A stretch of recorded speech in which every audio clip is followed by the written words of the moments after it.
अगर आप भी साल भर तक आमों का स्वाद लेना चाहते हैं तो आज मैं आपको 4 तरीके ऐसे बताने वाली हूँ जिससे आप साल भर तक आमों को रख सकते हैं और आराम से इसका टेस्ट ले सकते हैं। तो चलिए शुरू करते हैं 4 तरीके जो बहुत ही ईज़ी तरीके से है। तो सबसे पहले आमों को अच्छी तरह से पीस लेने हैं, जितने पल्प है सभी को पीस लेने हैं और थोड़ा-सा थाली लेना है और थाली में आपको अच्छी तरह से तेल लगा लेना है। ये हो गया पहला तरीका। अगर धूप है तो ये तरीका आपका काम करेगा और अगर छाँव है तो ये तरीका काम नहीं करने वाला है।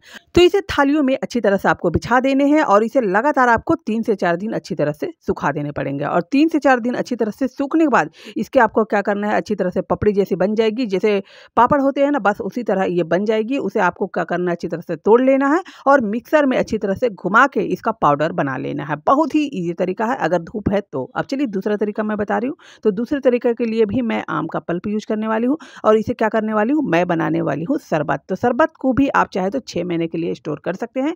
तो ये देखिए पल्प को आपको डाल देना है और पल्प को हल्का से 3 से 4 मिनट अच्छी तरह से पका लेने पड़ेंगे। शरबत आपको गाढ़ा रखना है कि पतला रखना है, उसी के अनुसार आप पानी डाल सकते हैं और स्वाद अनुसार चीनी और उसके बाद आपको डालने पड़ेंगे हल्का सा नींबू का रस और इसे आपको फ्रीजर में रस को जो है आप 6 महीना स्टोर करके रख सकते हैं। ये भी दूसरा तरीका हो गया। अगर आप 6 महीने के लिए आप स्टोर करना चाहते हैं शरबत को तो इस तरह कर सकते हैं और जब भी कभी पीने का मन हो तो 1 घंटा पहले फ्रिज से निकालें और ठंडा होने के बाद थोड़े से नॉर्मल वाटर में हो जाएँगे तो आप इसे आप पी सकते हैं। तो ये देखिए दूसरा तरीका भी है। अब चलिए मैं तीसरे तरीका बताने वाली हूँ, वो भी बहुत ही ईज़ी तरीका है और मैं टोटल 4 तरीके आपको बताने वाली हूँ। और ऐसे मैंने बहुत सारे स्टोरेज आइडिया दिए हैं, अगर आपने नहीं देखा है तो मेरे चैनल में जाके देख सकते हैं। हर चीज़ का मैंने स्टोरेज आइडिया बताया है और शॉर्ट रेसिपी भी मैं डाल देती हूँ। अगर आपको बताने का तरीका मेरा पसंद आ रहा है तो आप मेरे चैनल को लाइक भी कर सकते हैं और कमेंट भी कर सकते हैं। तो ये देखिए अच्छी तरह से घोल हमारे पक चुके हैं, बस वही काम करना है जो मैंने पहले बताया है। अब चलिए तीसरा तरीका देख लेते हैं।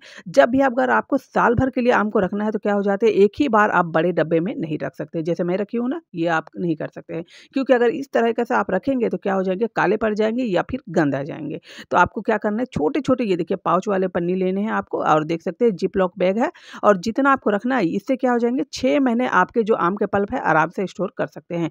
तो जितना आपको एक बार में यूज़ होगा ना, बस उतना ही आपके आम को पल्प को भरना है। बस यही एक दिक्कत होती है इसमें। अगर आपको फ्रीज़र थोड़े से बड़े हैं और फ्रिज आपका खाली रहता है तो ये तरीका आप आज़मा सकते हैं। तो ये देखिए मैंने जितना आपको भरना था मैंने भर लिया है और जितने भी इसके हवे हैं, पन्नी में जितने भी प्लास्टिक में हवे होते हैं ना, सभी को निकाल लेने पड़ेंगे और एक ऐसी चीज़ डालनी पड़ेगी जो आपको घर में ही मिल जाएँगे, उससे आप ये 6 महीना आराम से स्टोर कर सकते हैं। तो ये देखिए जितना आम भरना था मैंने भर लिया है।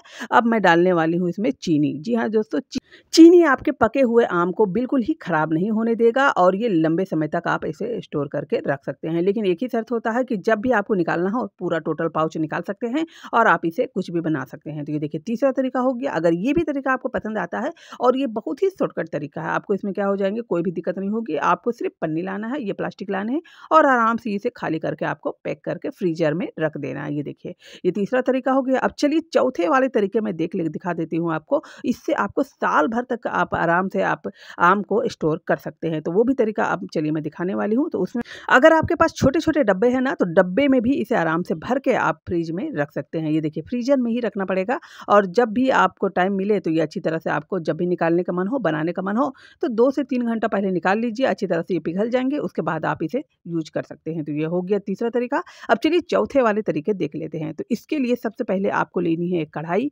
और जितने भी पल्प है ना आम के, आपको अच्छी तरह से डाल देने पड़ेंगे। ये देखिए पानी वगैरह कुछ भी नहीं डालना है इसमें, डायरेक्ट आपको आम के पल्प डालना है और इसे लगातार आपको चलाते हुए इसे अच्छी तरह से क्या करना पड़ेगा, सुखा लेना पड़ेगा। जैसे अगर एक कढ़ाई आपके पास आम के पल्प है तो इसे सुखा-सुखा के आपको आधा कर लेना पड़ेगा। बस यही चीज़ होती है जो आपको लंबे समय तक आपके आम के पल्प सेफ रहते हैं। ये देखिए अच्छी तरह से मैंने चलाते हुए ये थोड़ा-सा क्या होगा, जब ये आप इसे चलाएँगे ना तो थोड़े-से ये इसके छींटे उड़ेंगे, इसके बबल्स उड़ते हैं। तो आपको लगातार चलाते हुए करना है या फिर थोड़ी देर में आप कवर कर के भी इसे चला सकते हैं।